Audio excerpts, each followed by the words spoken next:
Chairman لیاقت آباد town فراز حسیب کی لیاقت آباد مارکیٹ ایسوسی ایشن کے وفد سے ملاقات۔ عوام کو بہتر بلدیاتی سہولیات کی فراہمی کے لیے کوشاں ہیں۔ فراز حسیب کاروباری شخصیات بلدیاتی ٹیکس کی بروقت ادائیگی کو ممکن بنائیں۔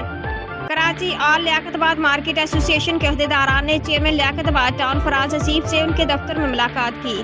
مارکیٹ ایسوسی ایشن کے عہدیداران نے چیئرمین لیاقت آباد ٹاؤن فراز حسیب کو اپنے مسائل سے آگاہ کیا، جن میں لیاقت آباد ٹاؤن کی مختلف مارکیٹوں میں روزانہ کی بنیاد پر صفائی ستھرائی کے امور، سڑکوں کی مرمت، اسٹریٹ لائٹس کی درستگی، سیوریج تجاوزات اور مین ہول کور کے مسائل سرفہرست تھے۔ مارکیٹ ایسوسی ایشن کے عہدیداران نے مارکیٹ کے اطراف بے ہنگم پارکنگ کی شکایات کرتے ہوئے کہا کہ ٹاؤن انتظامیہ اس سلسلے میں مؤثر اقدام کرے اور غیر قانونی چارج پارکنگ کا خاتمہ کرنے کے ساتھ کسی مناسب جگہ کو پارکنگ ایریا بنائے۔